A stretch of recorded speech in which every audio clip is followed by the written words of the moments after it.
जय हिंद जय भारत दोस्तों। मैं आपका दोस्त आपका भाई रामराज दांगी जुरेस कंसीलम के इस चैनल पर आपका फिर से एक बार स्वागत करता हूं। और आज मैं लेके आया हूं 16 जून 2020 की करंट अफेयर्स। तो दोस्तों आइए पढ़िए मेरे साथ आज की करंट अफेयर्स। और क्या है आज की करंट अफेयर्स में खास, तो सारी चीज़ों को हम एक एक करके देखेंगे और पढ़ेंगे। पर उससे पहले दोस्तों, अगर अभी तक आपने इस चैनल को सब्सक्राइब नहीं किया तो चैनल को सब्सक्राइब कर ले, साथ ही साथ बेल आइकन को दबाना ना भूलें, जिससे आने वाले सारे वीडियोज़ के नोटिफिकेशन आप तक पहुँचते रहें। तो दोस्तों बढ़ते हैं आज हमारे पहले क्वेश्चन की तरफ। आज का जो हमारा पहला क्वेश्चन है, अभी हाल ही में कौन सी दो कंपनियों द्वारा जियो कंपनी में निवेश किया गया? तो दोस्तों इसका जो आंसर है वो है टीपीजी और एल कैटरटन। आप जियो में निवेश किया गया, तो जियो का जो हेडक्वार्टर है वो मुंबई में है और इसके जो संस्थापक और चेयरमैन है वो मुकेश अंबानी हैं। और जो सज्जन आपको तस्वीर में दिखाई दे रहे हैं, जो चित्र में दिखाई दे रहे हैं, यही मुकेश अंबानी है। अब इन दो कंपनियों ने निवेश किया है, तो इन दो कंपनियों के बेसिक फैक्ट जान लेते हैं। जो पहली कंपनी है वो एल कैटरटन है। एल कैटरटन यह एक इन्वेस्टमेंट कंपनी है। इसकी स्थापना 1989 में हुई थी। इसका मुख्यालय अमेरिका में है और अभी इसी ने जियो की 0.39% की हिस्सेदारी 1894.50 करोड़ में खरीदी है। इसके संस्थापक माइकल चू फ्रैंक हैं। एक बार फिर से रिपीट कर लेते हैं, यह एक इन्वेस्टमेंट कंपनी है। इसकी स्थापना 1989 में हुई थी। इसका मुख्यालय अमेरिका में है। अभी इसी ने जियो के 0.39% की हिस्सेदारी 1894.50 करोड़ में खरीदी है। इसके जो संस्थापक हैं वो माइकल चू फ्रैंक है। अगली कंपनी देख लेते हैं। अगली जो कंपनी है वो है टीपीजी कंपनी। टीपीजी एक ग्लोबल इन्वेस्टमेंट कंपनी है। इसकी स्थापना 1992 में हुई थी। इसका मुख्यालय कैलिफोर्निया अमेरिका में है। इसके जो सीईओ हैं वो विकल रीड हैं और अभी इसने भी जियो की 0.93% की हिस्सेदारी 4546.80 करोड़ में खरीदी है। कितने में खरीदी है? 4546.80 करोड़ में। और कितने परसेंट की हिस्सेदारी खरीदी है? 0.93% की। और इसका जो हेडक्वार्टर है वो कैलिफोर्निया अमेरिका में है। और ये बनी कब थी? 1992 में। और ये किस तरह की कंपनी है? ये एक ग्लोबल इन्वेस्टमेंट कंपनी है। अगला क्वेश्चन देख लेते हैं। अगला जो आज का क्वेश्चन है वो है, अभी हाल ही में जेम्स अवार्ड किसे मिला है? तो इसका जो सही आंसर है वो है मधु माधवी। और मधु माधवी एक सीनियर पॉलिसी ऑफिसर के रूप में लंदन में कार्यरत हैं। ये भारत के बिहार राज्य की रहने वाली हैं और अभी हाल ही में इन्हें इनके research paper call in the 21st century a of change and uncertainty के लिए जेम्स वाट अवार्ड मिला है। एक बार फिर से डिटेल को हम रिपीट कर लेते हैं। मधु माधवी जो हैं यह एक सीनियर पॉलिसी ऑफिसर के रूप में लंदन में कार्यरत हैं। ये भारत के बिहार राज्य की रहने वाली हैं और अभी हाल ही में इन्हें इनके research paper call in the 21st century a of change and uncertainty के लिए जेम्स वाट अवार्ड मिला है। दोस्तों जो चित्र में दिखाई दे रही हैं यही मधु माधवी हैं। अगला क्वेश्चन देख लेते हैं। अगला जो क्वेश्चन है वो है, अभी हाल ही में अटॉर्नी जनरल वेणुगोपाल का कार्यकाल कितने वर्ष के लिए बढ़ा दिया गया है? तो दोस्तों इन्हीं का जो अभी वेणुगोपाल जी हैं इनका कार्यकाल 1 वर्ष के लिए बढ़ा दिया गया है।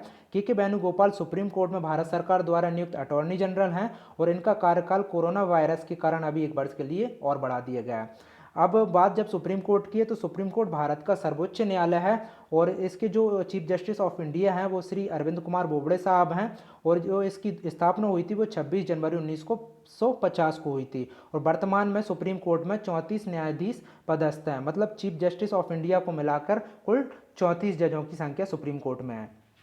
अगला क्वेश्चन देखते हैं। आज का जो अगला क्वेश्चन है, अभी हाल ही में आई फ्लॉज मुंबई एक टेक्नोलॉजी सिस्टम विकसित किया गया है। यह किसके द्वारा लॉन्च किया गया है? तो ये दोस्तों इसका जो सही आंसर है वो है महाराष्ट्र राज्य के मुख्यमंत्री उद्धव ठाकरे जी के द्वारा।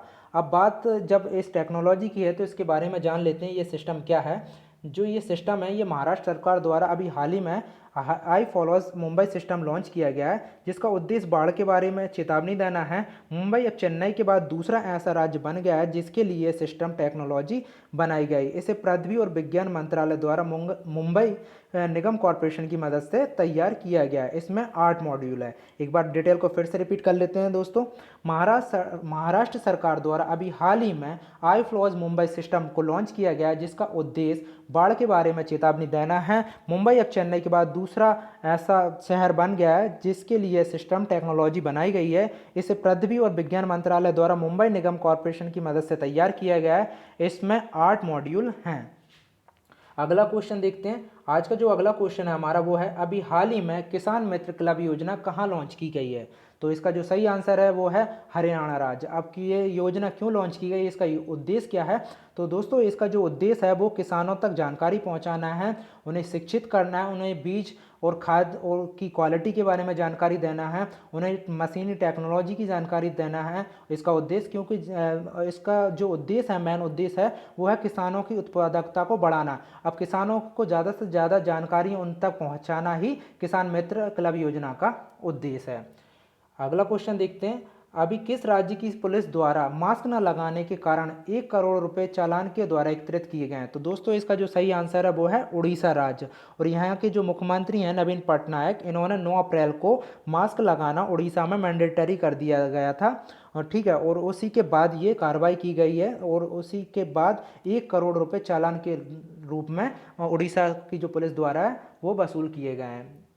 अब उड़ीसा की बात है तो उड़ीसा के बारे में कुछ रिलेटेड फैक्ट जान लेते हैं। उड़ीसा के जो मुख्यमंत्री हैं नवीन पटनायक, इन्हीं को हाल ही में hero the animal award PETA की तरफ से दिया गया था। अब जो पेटा है यह एक जानवरों के लिए काम करने वाली संस्था है, और इन्हें यह अवार्ड इसलिए मिला था क्योंकि इन्होंने कोरोना वायरस के कारण लॉकडाउन के समय में जानवरों के लिए अलग से बजट आवंटित किया था।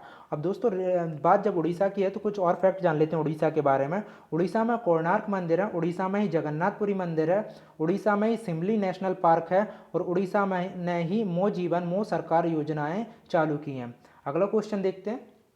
आज का जो अगला क्वेश्चन हमारा वो है, अभी हाल ही में मुंबई के भूतपूर्व हाईकोर्ट न्यायाधीश का निधन हो गया, उनका नाम क्या था? तो इसका जो सही आंसर है वो है हॉसवेट सुरेश कुमार। और दोस्तों ये कर्नाटक राज्य के थे।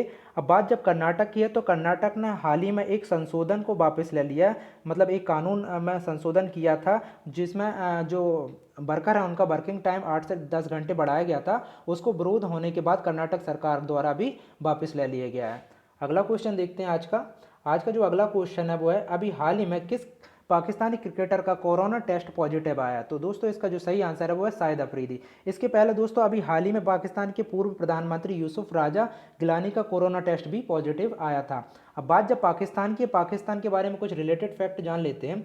पाकिस्तान से रिलेटेड फैक्ट हैं, पाकिस्तान के प्रधानमंत्री इमरान खान हैं जो एक भूतपूर्व क्रिकेटर हैं, और पाकिस्तान की जो राजधानी है वो इस्लामाबाद है, और पाकिस्तान में जो करेंसी चलती है वो पाकिस्तानी रुपया चलती है।